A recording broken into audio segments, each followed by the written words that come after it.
This is the Horse Radio Network. This is episode 183 of the Dressage Radio Show on the Horse Radio Network, brought to you by Equestrian Collections and Charles Owen.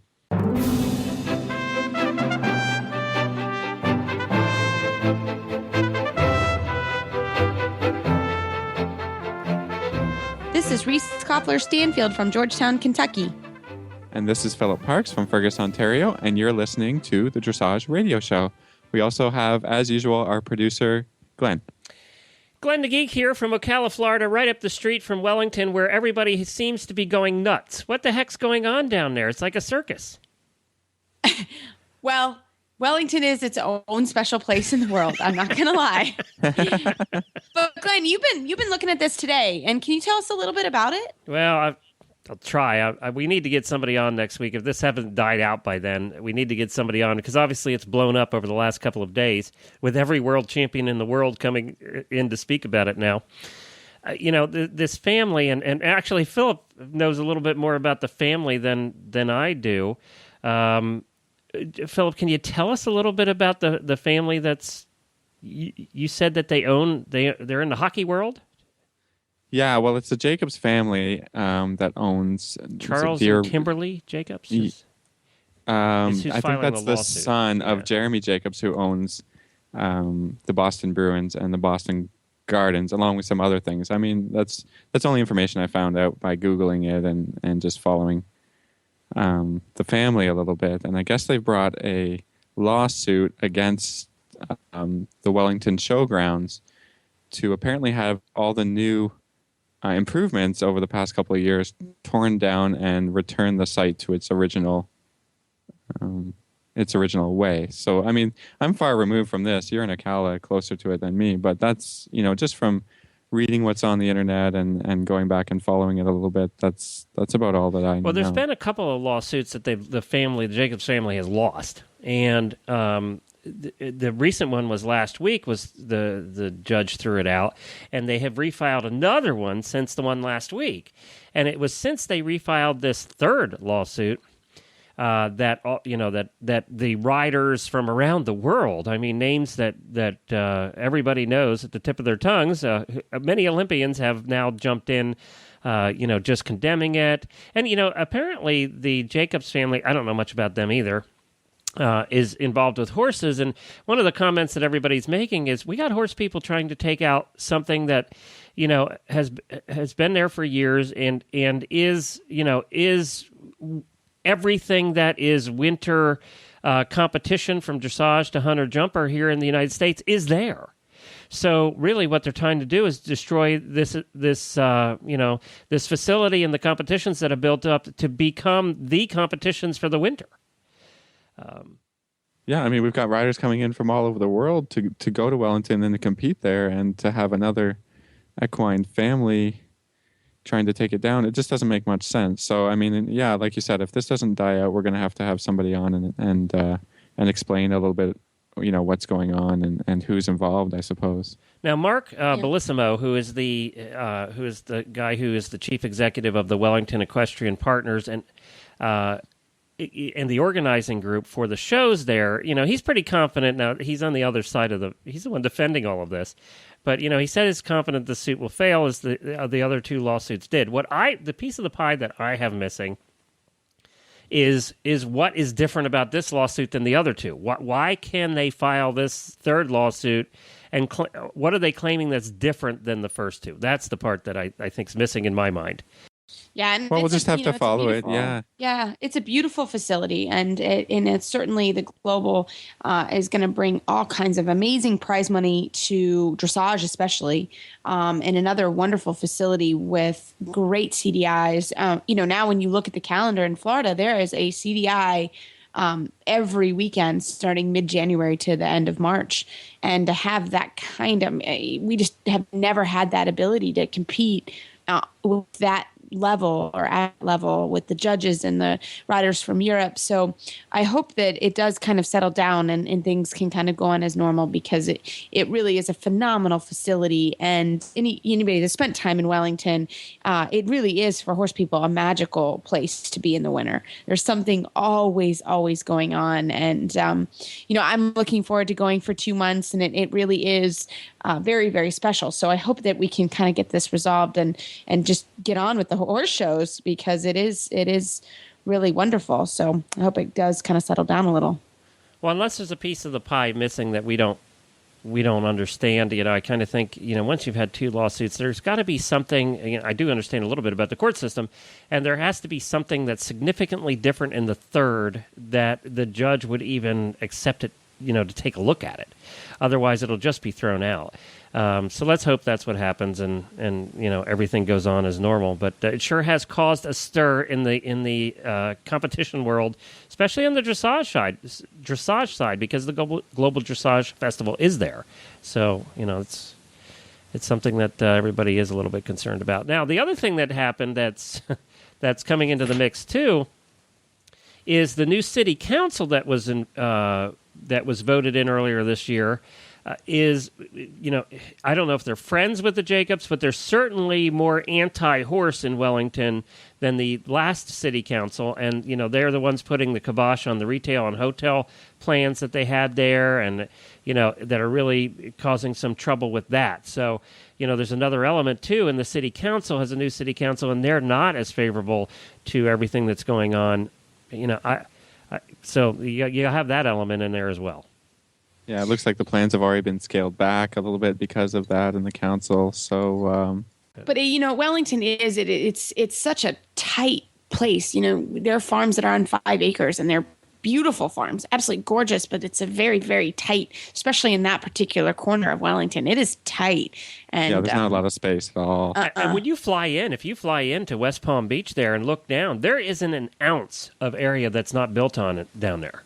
I mean, it's just... it's not like North Florida. It really is. It's tight. And we were talking before we came on the air, Wellington, as a user and someone that brings people in, to horse shop, or even my family. You're going down there this winter. Yeah. I'll be down there in January. There's not a lot of hotel space in the Wellington area. There's 2, and the rest you really have to kind of go 40 minutes away to a hotel. So that doesn't make sense to me at all, why they would do that. But again, I also understand when you have millions of dollars in a farm, that you don't want a hotel next door to you. So I can understand that as well. But don't like horse people spending money fighting horse people. That's for sure. Well, and you know what, though, when you say that, they weren't going to build a Motel 6.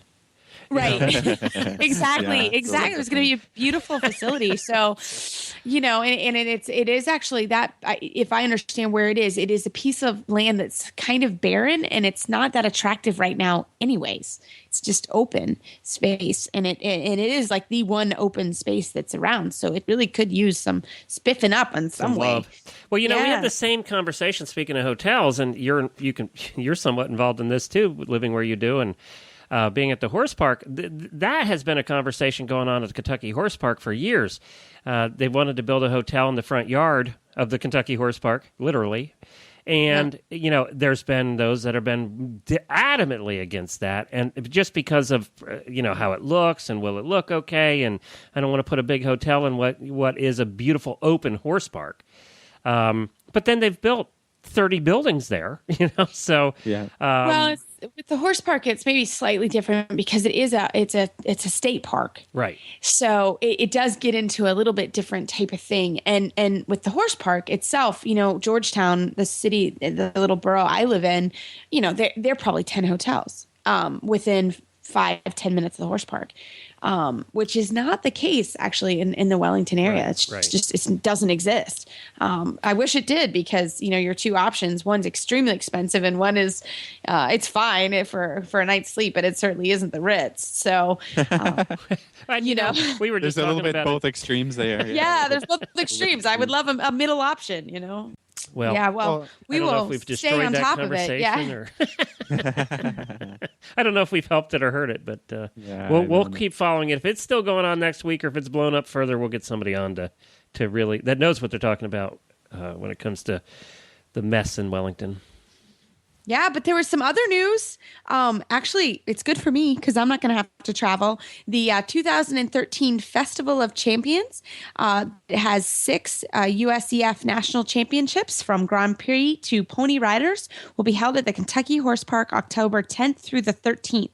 So I am excited. I am not going to have to travel to the West Coast or to Gladstone. And October is absolutely a beautiful month. That is the time, in my opinion, to come to Kentucky. So I am really, really looking forward to having everybody come to the horse park and be there. We had our regional finals there this year, and they went really well. And I think everyone will really enjoy coming, and it'll be a nice venue for the national championships.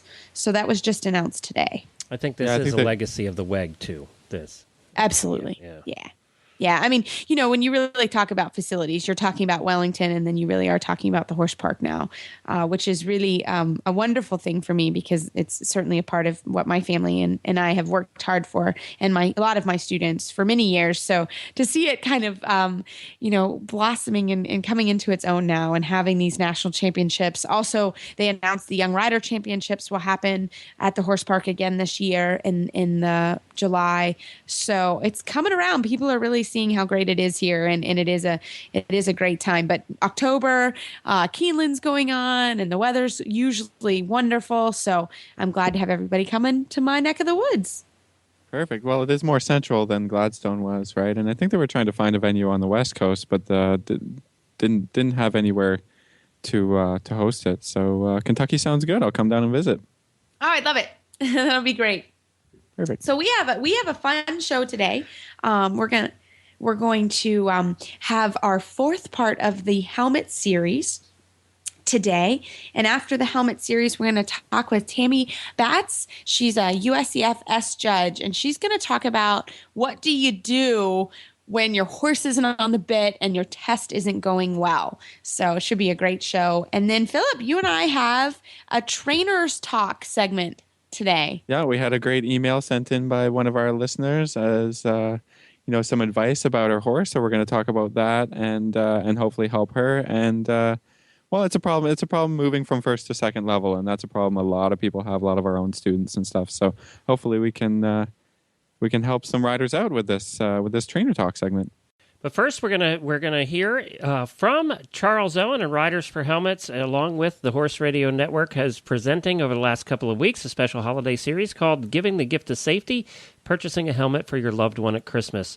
And we hear today from someone who was involved in the extreme Mustang makeover and hasn't worn a helmet for 40 years until now. We'll find out why.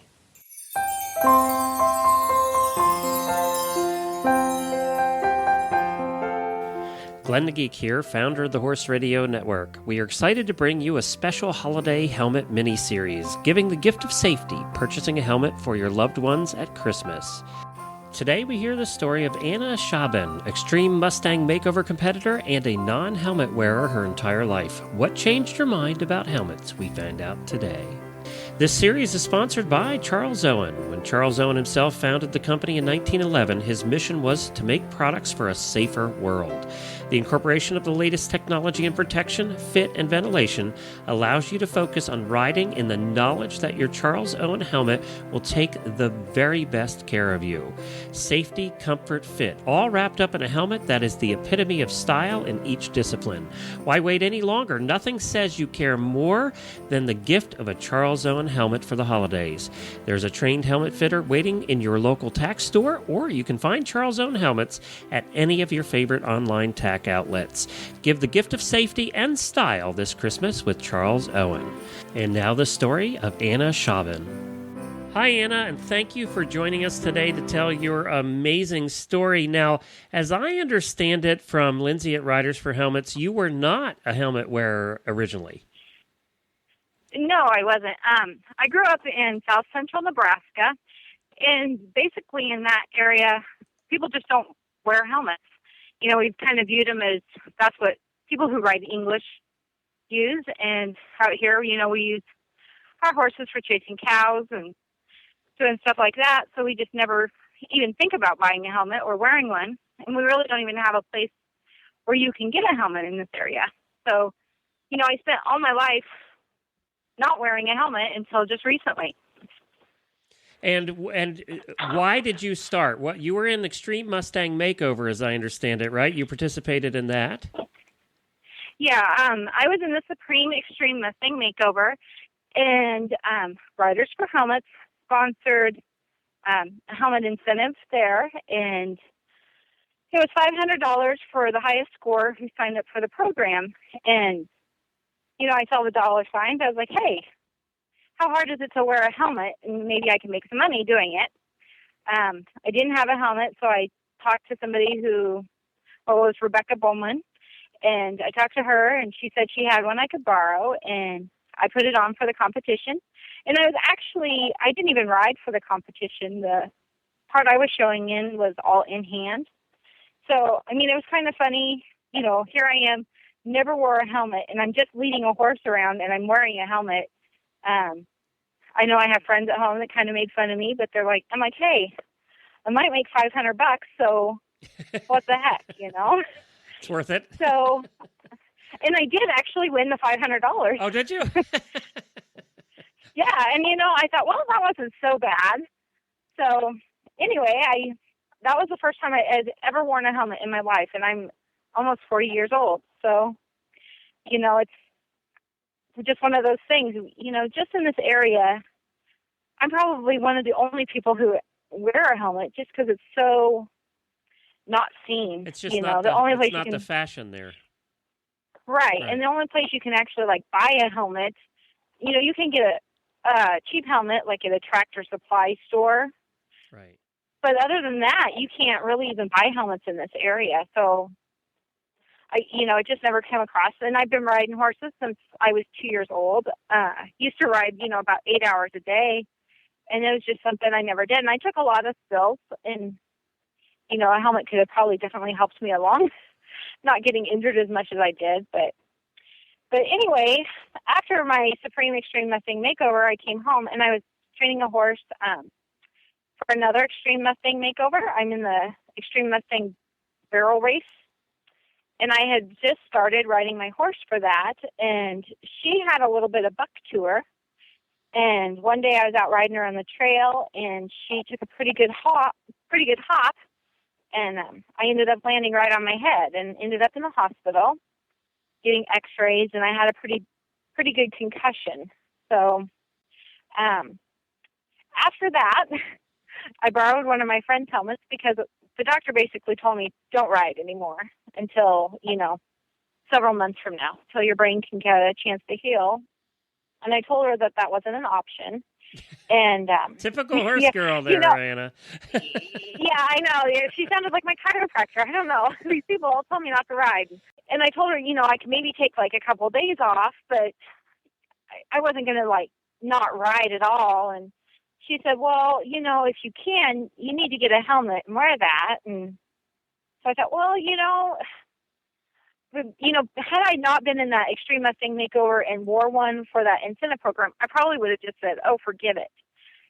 But I really didn't think they were going to be comfortable, and I thought they would be, hot. And just wearing one that little bit of time, I thought, oh, it wasn't really that bad. And so I borrowed a helmet from my friend, and I ordered one online, and since then I've been wearing a helmet every time I ride. And now, have you found it now, has it gotten to the point yet where when you're putting it on, it's just, you don't even think about it anymore? Yeah, it was funny. The other day I was riding, and I got done, and I didn't even realize I hadn't taken it off. Mm-hmm. And so, and if people live in an area where it's hard to find helmets, there's great places you can get them online. You just have to measure your head and find, one that's going to work for you. I know several of my friends now have started wearing helmets since I wear one. Oh, you started a trend? Well, congratulations for that. Yeah. Well, when you live in an area and it's just nobody wears it and somebody might make fun of you, when you see somebody else wearing one, then it's like, oh, well, if they're wearing one, I can wear one, and then they'll make fun of both of us. But it's so interesting that we have most states have laws about wearing helmets when you ride your bike. Yeah.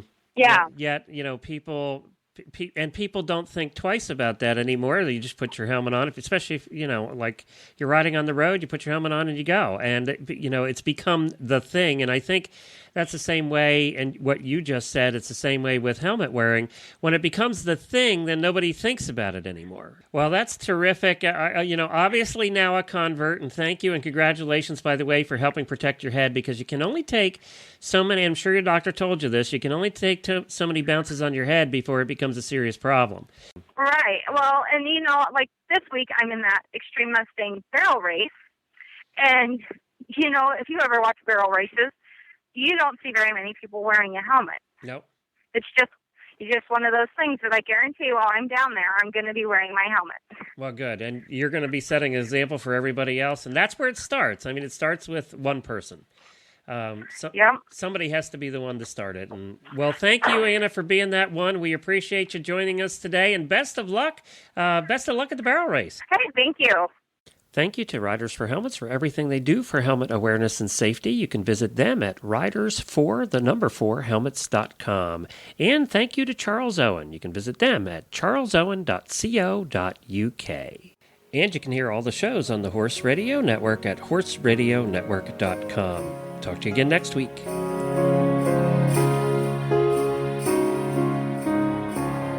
Tonight we have Tammy Batts from Fellowship Farm in North Carolina. She is a USCFS judge, and she's going to give us a judge's tip tonight on what to do when your horse isn't on the bit as you go in the ring. Well, it's my pleasure this evening to have Tammy Batts on. She is a USCFS judge, and we're so excited to have her because we haven't had a lot of judges on. So, Tammy, thanks for coming on tonight. Thank you so much for having me. It's a pleasure. So, Tammy, can you tell us, how did you get into judging? I can't really answer that, except I love horses, and I've been doing this since I was 3 years old, and one thing just evolves into the next, and here we all are. Oh, I think that's great, because you're also a trainer. You have a lovely barn in North Carolina. And so tell us a little bit. You're an S judge, correct? I'm an S judge, and I'm a trainer and rider and wear all those hats, have students that compete, and do it all myself. So I've been on every side of the fence, and I do it almost every day. So I love it, and I've been where everybody else is. So I hope that I can share some thoughts that would help somebody else in the show ring. Well, and you are a very, very good judge, because I have always felt like you're very sympathetic when you judge, and you have a great way of coming at it on all angles, so you understand how hard it is to go down the center line. So Tammy, you're an S judge. Are you going to continue on with your training? I would like to. Right now, I have a really, really fun upper level horse to pursue. So following the FEI path is going to take a break for a year or two, but that is in the future, I think. Oh, I think that would be great. You would be so good at it. So, Tammy, let's start with our tip for the evening. Okay. Well, what I wanted to talk about is when we're all at a horse show and we've worked so hard and we feel so prepared, and it's just not going right. And suddenly we've all been there. Yes, and the ring steward is saying it's our time. And, what do we do or what do we not do? And I thought that might be something interesting to discuss. It's our time to go around the ring, and we don't really love what's happened to our horse or to us. And what do we do? What I feel like happens often, and I see it a lot, are people that get frustrated. And they come in the arena, and they're struggling to get their horse on the bit, and they come into the test, and the whole thing's a struggle. And I think that it would be much better if, when we realize it's not going well, to first of all not panic and take a breath, because you have to remember that every seasoned judge, and most judges are very seasoned these days, have also been in this situation and are sympathetic and want you to do the best and want the best for the horse. So I would recommend, if that's really happening, and particularly at the lower level, for you to take a breath and decide that you're going to ride this more like an intro level test. And instead of wrestling your horse's head down and feeling like it's got to be just so on the bit when it's not going to be, just go along with the best elastic contact like a hunter and try to get the pattern the most accurate you can ride it. Make all your transitions through your core rather than your reins like we should anyway. Put on a smile and relax. And remember to present yourself and your horse the best you can under those circumstances. And that's not always easy, but I think of it as like making a first impression on someone when you meet them, and that's what you're doing when you first meet the judge and you present your horse. So when it's not going well, it would just be better to suck it up and smile and relax and go on and make the most of it and start concentrating on all the positives you can make of the test rather than all the negatives. Oh, I love it, because we all have been there. And it's the worst feeling ever. And it's a terrible feeling as the support staff on the outside, your trainer, your groom, everybody feels terrible for you. So what are some things after you come out of the ring? What are some things you should do to sort of regroup and rally for either the next day or for your test later on in the day? Well, that's a great question, too. And I would think that you would be with your trainer and try to work the kinks out, whatever you all do at home, But I do think at lower levels, one of the biggest issues is putting a horse on the bit and keeping them there with quiet riding. And it's not easy, and it's not easy for trainers sometimes. But I often find that when people go in the ring, they get more handsy, and then you see the seesawing and the head wagging, and it's going to be a lower score. Whereas if you can just go in and keep a light contact, most horses begin to stretch into it and relax. And, when you think about the scores here, if you can just keep your horse relaxed into your hand and a good corner and the best accurate circle you can make and the smoothest transitions you can make, then you can get sixes. You might even get sevens. And, mathematically, if you have straight sixes, you're going to get a 60%. And that's not too shabby if your horse isn't really on the bit. Exactly. And also when you come to the movement like the free walk or the stretchy circle, really, really release the rein. It may not be perfect by any stretch of imagination, but that also shows the judge that, this rider, yes, maybe is not on the age the best that the next horse is or so on and so forth, but this rider clearly has harmony. They're at peace with their level this day, today, and they also have read the test and understand that at this movement, the reins are even released more. And the judge really, really appreciates someone who has read the test. And even if it's not the best thing they've ever seen with training-wise, they're actually being accurate and trying to clearly release the reins at the appropriate time. You would be amazed how often those two movements, and most of the time those are a coefficient of 2, are never performed. People don't give the reins and let the horse stretch. So right there, someone who's not having a good day could automatically, gain a brownie point or two. Sure, and that is a tough movement. So, while we're on this kind of the stretch down circle and the free walk, that will kill a training level test 3 score if you don't have your horse and you don't perform it. So, can we talk a little bit more about it? What's your best tip to get your best kind of stretchy circle? A lot of judges, there's a lot of confusion out there on what needs to happen. Can you kind of help us kind of go through that? And I think it's tricky, Reese, because I think that there are two sides of the fence. The conversation we're having today is on the horse that isn't on the bit. And so for that matter, it's not a true stretch circle. It's more of a rider really understanding, this is supposed to happen, and they're going to go ahead and totally give away the rein and hope that the horse does stretch and let the judge see that they understand that there should be a releasing of the contact, whether it's correct stretching in the training scale or not. Then on the flip side of that, you're talking about a horse that truly is on the age, a rider that understands and has a training level or first level contact and then goes on to establish a true connection, that's where the stretching comes in.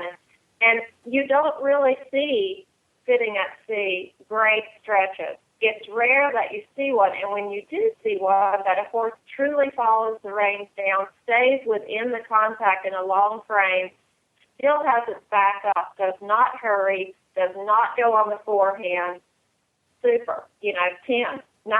But again, you don't see it that often. Sure.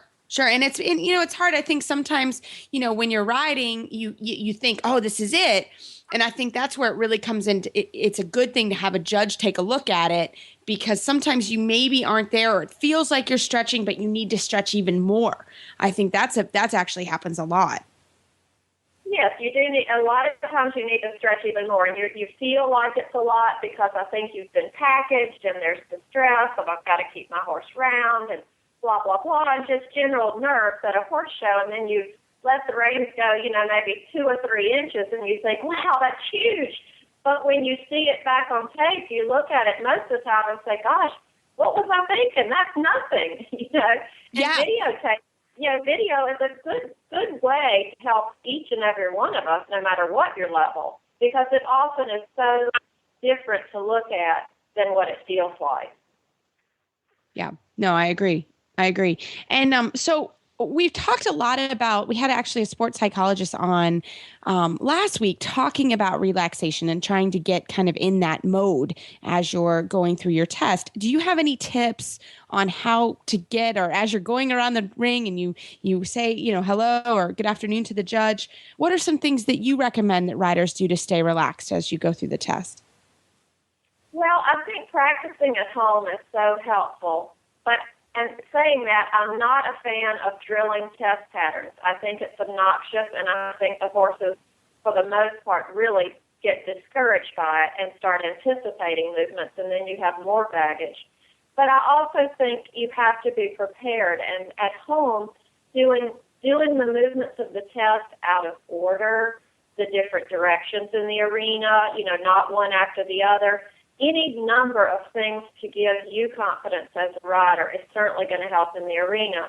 And then the other thing that I hear people talk about a lot is, the final score and, oh my gosh, I ruined this movement. If you really look at it, and you've had a good test, it's movement by movement, and you can afford to blow 1 or 2 things and still get a decent score. And I think the best thing to do is remember that it is, ride each movement for a 10. And if it doesn't go well, let it go. You've got the next movement to focus on to be the next 10. And to hang on to, oh, I just goofed up, and then I'm still goofing up. And a lot of people do that. They make one mistake, and you'll see the entire test falls apart. But that's mental. Most of that is truly mental. And to let yourself just totally ride movement to movement and let it go just takes practice and realizing, hey, everybody's on my side. Judgy Pudgy supports me. They've been there. Trainer's there. I'm here. The horse is here. It really just takes confidence and training your mind to be in a positive way. I think, for me and some of my students, just riding not necessarily the test pattern, like not riding first level test 1, but riding maybe a similar pattern or riding movement to movement really helps, instead of going like, shoulder into shoulder into, really drilling each movement, putting some movements together in succession, and then you're kind of practicing something similar to a test without really drilling that exact test all the time. I think that's helpful. Yes, I think that's great. And I also think we were talking about the stretch circle. Most of us in our training don't use it enough. And I think as a good practice for the horse's back, for us as riders, and for the horse's mind, is between harder movements or some of the collection movements. Let the horse stretch. Practice that more than one time, more than just the end of the ride, which we're also geared to do and trained to do. Oh, we're done. Let's stretch our horse. Instead, maybe do 5 minutes of work and stretch your horse in and put it back together, or pick up the canter and even stretch a little in the canter and put it back together. Just so it becomes an easy mental thing for the horse. They start looking for the stretch and relaxation over their back, and they understand also when to take the contact back. And that's another chuckle we could have, because a lot of horses, when you sit at sea, they may stretch pretty well, and then the rider goes to take the reins, and the head goes straight up, and they start tearing off the Yeah, I think we've all seen that once or twice. We've all seen it, or coach someone that does that. Yeah, or have it done. Yeah. I've been have it happen. That's for sure. Yeah. Exactly. Yeah. Exactly. So again, it's just a good thing to practice, and it's a great way to gymnasticize your horse's back and their mind. Hey, we can do all these stretches like you and I, bending down and touching our toes. It's not so easy every day, but the more we do it, the easier it becomes. Yeah, no, I think that's a great tip. Well, Tammy, thanks so much for coming on the show. We really enjoyed it, and we look forward to having you on another time. Oh, thank you so much for having me. It's been a pleasure, and I hope someone gets some help from it. Great. And Tammy, if we were to look for you on the internet, how would we find you and your farm? It's fellowshipfarm.net.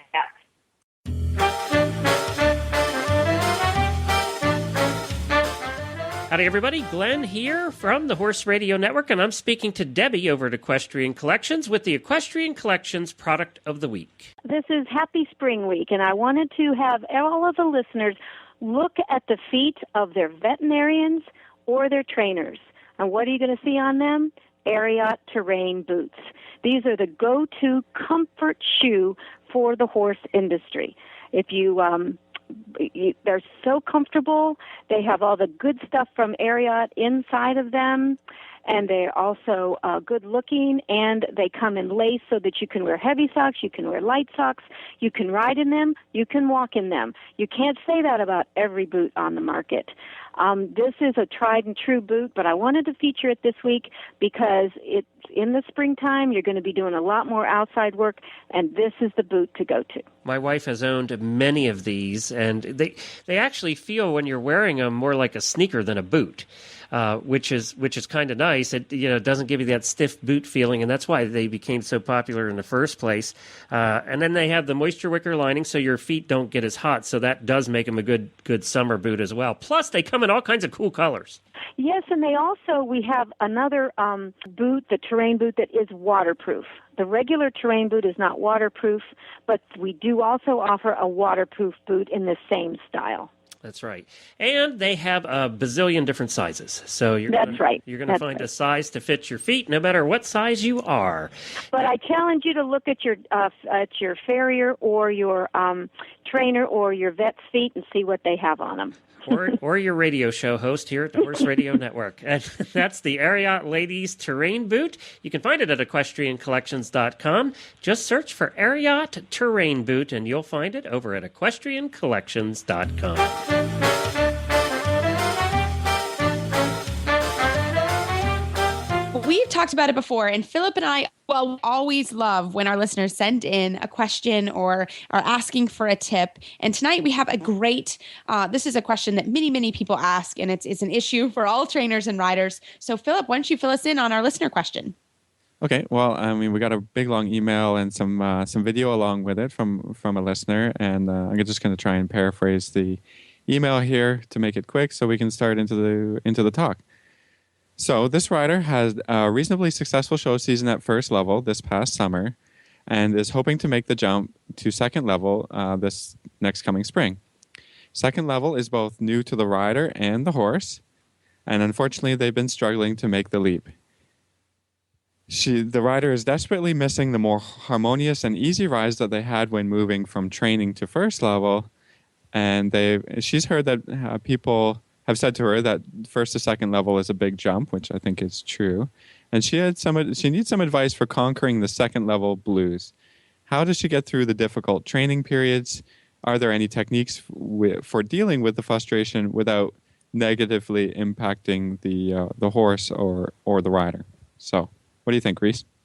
Yeah, I mean, this is a very common. I think this is, really when you look at the training scale and you look how things really are going down, second level is really one of the first time, if not the first time, that collection comes in. you have shoulder in, you have haunches in, you have renvers, you have counter canter, you have canter walk transitions. It's really where dressage, in my opinion, really, really starts. I mean, I was going to say that exact same thing. I mean, you're talking about, self-carriage, developing a lot more strength in the horse, and the rider really having to learn how to ride dressage. I think first, training level and first level are great, and it's really developing the horse. But then second level, you got to be in control of the straightness, of the bending. So much comes into play here that it's very, very common to be having trouble, and for it to take more than 1 year to really start conquering this training. Oh yeah, absolutely. I mean, I think, you also have that the rider has to sit the trot for the full test. That's a big one. I think that's a great place to start. And, when you start in first level, if it's not going well, or your horse you don't have his back, or something's going wrong, you can post the trot, and it kind of takes that out of the equation. You have in the lengthenings, you can post the trot. And when you move to second level, that's not an option anymore. So I think that's a great place to start, is you have to be able to be strong enough as a rider and have enough muscle control to make it through the full test in sitting trot. And I think for a lot of people, that's really hard. And I've had horses where I have to sort of close my indoor and go in there for a few rides and figure out, how do I sit this horse's trot? So I like to say with sitting trot, you should start several months in advance. If you're showing first level, you should be working on your sitting trot. So, I mean, I don't know about you, Philip, but that's the first place that I like to start with that jump and get that out of the equation earlier before we start really hitting all the second level stuff. Yeah, I mean, for sure. The rider has to be able to be making half halts and transitions without the aids of the reins. I mean, that's a great place to start. But on the other side of things, I mean, it is going to be hard work, and you just, you have to kind of get in there and do it, and day by day, even though it may be frustrating. Do you think there's any ways to alleviate some of the frustration, or some different ideas on what to do there, Reese? Yeah, I mean, I think it's very common. I actually had a rider here today. She's sort of in that same going to second level blues.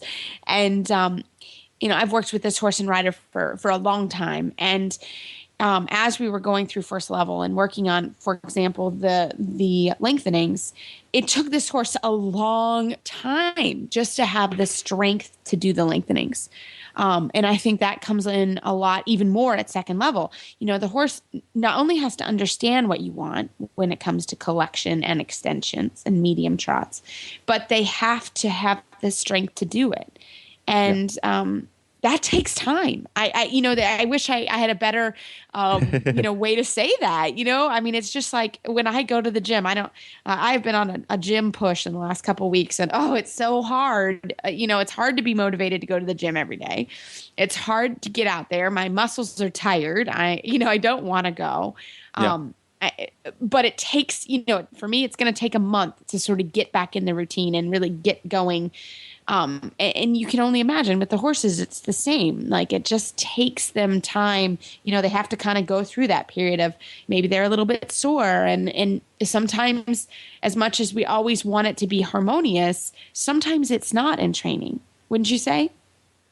Yeah, I mean, that can definitely be the case. I mean, a couple other, tips to deal with this, I think, is one, have your trainer ride the horse. Right. I mean, it's all well and good to be getting the lesson, the traditional type of lesson with the trainer on the ground and the rider riding. But sometimes, even if you don't have a lot of money, switch up the lesson into just the trainer riding the horse for 1 week or 2 weeks, or as much as possible, to really help the horse get the idea. Because if you're both learning together, that can be really a source of the frustration that the horse is not understanding and the rider is not understanding, and they're both fighting each other a little bit. So just take the rider out of the equation for a week or 2 weeks and see what develops. The other thing is, when you're developing strength for this level, you can do trot poles, you can do raised trot poles and cavalettis, because this really helps the horse to flex the joints a little bit and get moving correctly and developing that strength that we're talking about for, self-carriage and collection. So a couple of different things to try and get out of the daily grind, but still getting the work done. You still have to do the work, right? I mean, hacking once a week is great, but that's not going to help develop the strength and the muscles of the horse. So, Philip, I think some other tips, I talk a lot about it, and I'm lucky here. We do a lot of outside work. We work on the hills. I think this is another time that it never hurts to get out there and do transitions and do a lot of them. That is the other thing with strength. So we do hill work and then transitions. Just like squats at the gym, the more you do it, the stronger you get at them. So that's definitely something that I encourage my students. Transitions, walk, trot, canter, walk. That's in second level. And sometimes those canter walks, they can be difficult, but you just have to find sort of the right amount of pressure you need for your half halt. That's a big one. A lot of times people either get trot or halt, and you have to sort of find that middle ground in the transitions. Also transitions within the gait, extension, collection. We do a lot of that. And again, I'm going to go back to that time element. This does not happen overnight. And I think people have to be really realistic. This is where also does every horse, in my opinion, can do at least fourth level. But sometimes your kind of better athletes are going to be better at this stage. Wouldn't you say, Philip? Yeah, I mean, for sure, it can take some horses a quick time to pick it up, and it's just, all right, we can collect. And other horses have to, take their time and learn over time. So I hope those ideas are going to help because, there's a lot of people in the same boat, right? So, yeah, and don't be, I think people also get really nervous that they have to do a level a year. And I think this is a time where you really need to talk with your trainer and work with your trainer. And, we're coming into the winter, and this is a great time to work on coming out. But maybe your horse isn't ready for second level in 6 months. And that is not uncommon. And don't be upset if, I was able to sort of do a level a year to this point, and then second level comes up and you're not able to do that. I don't think that that's unreasonable. Do you? Yeah, I mean, you could certainly set a goal, coming in the fall and saying, this is what I'd like to do. But sometimes it just doesn't happen, and you have to take a little bit of time, either not show or show again at first level and, and look to get better that way. But, yeah, I mean, and again, communication with your trainer saying, I am frustrated with this. Is there other things that we can do? Is there another way to approach this? Come up with some ideas. I think, that'll help. But again, just going back and you just got to do the work and put the time in and you'll find some success. Sometimes you'll get better, over a week, and then maybe it feels like you regress. I mean, don't get down on yourself. Don't get down on your horse because we've all been there and it just takes time. Yeah. Exactly. So we hope this helps our rider. We both looked at the video and you're doing great. Keep it up. You're doing fine. Don't feel like that you need to stop or something's going horribly wrong. At least what we saw from the video, you look like you're doing fine. You just need to keep doing it. So stick with it and you'll be fine. Yep, I agree. Well, that was terrific, guys. Hey, I assume that because you're both here and I'm here that none of us won the lottery. Although huge Powerball. I played. I played too, and I didn't get. Yeah. I played 5 tickets, didn't get one number, not one. Oh, I was sure I was destined. Yesterday, I was destined because I haven't bought a lottery ticket in so long, and didn't realize you have to pay cash for your lottery ticket. So I didn't know because again, haven't done this in a while. And so I went in and I was so excited and I was like, okay, here's my credit card. And the guy's like, I'm sorry, we only take cash. And I was like, oh. So I opened up my wallet and I have $2 and it was a $2 ticket. And I was like, oh, I'm destined. But no. You thought you were going to. Did you even have one number? I didn't have one number. You know what? I didn't even look. I was listening to the Today Show this morning, and I really thought if they said Kentucky, I would actually go and look. But you got to check, though, because there were 70 winners of $1 million in this drawing, too. What? Oh, yeah. I haven't thrown it away. I'm never throw it away. No, you got to go look. Now, your lottery works different than ours. Well, I maybe am a lottery winner. Yours you never know, Philip? I'll still do the show. Okay. You have paid taxes on it, right? It was how many millions was it? It was 560 million, $500 million. Now, how much tax is that? Well, by the time they take half of that, it's pretty much tax. Yeah. See, yours is tax-free. It's tax-free because there are lotteries run by the government, and we get it tax-free, so it's a little bit different. But we don't have numbers that big, that's for sure. They were selling something like what was it? I forget what it was. It was millions of tickets an hour. I mean, it was a huge number. I never buy one. I wouldn't got one. Did I tell you guys my thing today? You all, this truly happened. I went over a few jumps. What? I jumped. Oh yeah. I saw that. And did you stay in your saddle? Oh yeah, no, it was on purpose. Oh, okay. I had a friend who's an advanced eventer, and she comes on Thursday and jumps. We have jumping day on Thursday for the young horses, and I got up the nerve and I said, I'm going to go over some sweet jumps with Denali, and he was awesome. In her saddle, in her tack. I shortened my stirrups. Yes, I did, and we went to my dressage. I think I'd be more uncomfortable in a jumping saddle than I would be in my dressage. Yeah. So, yeah, I had to shorten cool. my stirrups. He's a good boy, isn't he? He's a really, really good. I'm lucky that I bred such a nice young man, and it was fun. I'm gonna do it again next Thursday. It was fun. Wait a minute. Reese just said jumping was fun. Wait till she lands on her ass, and then we'll have a totally different next week it'll be like, I got a broken leg, and guys, it was it was a cross rail on 6 inches. Yeah, and Travis said, "Was that actually a jump?" That's what my husband said. He walked over it. Yeah, he really could have. But we actually got some airtime. I'm not lying. We had a few actual jumps. I used to jump as a kid, so it's not like I don't know how. I'm just not good at it. But yes, everybody, I just thought I would mention that I went over some sweet jumps today.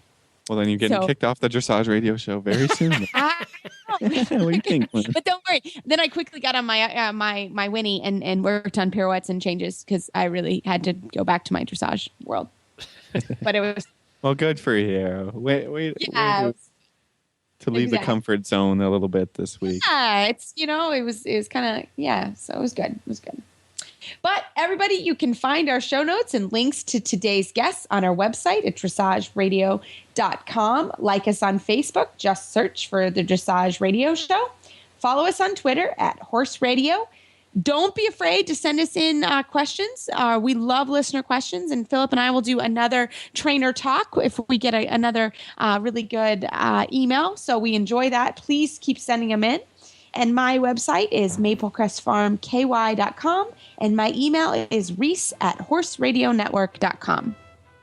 You can find me at philipparksequestrian.com, and my email is philip@horseradionetwork.com. I'd like to thank our sponsors, Equestrian Collections and Charles Owen. And don't forget to check out all the other shows on the Horse Radio Network at horseradionetwork.com. Including mine, Horses in the Morning. 9 a.m. Eastern. Horses in the Morning. Yeah, listen to Glenn. It's a good show. It's great. Well, everybody, keep your heels down and your shoulders back, and we will talk to you next week.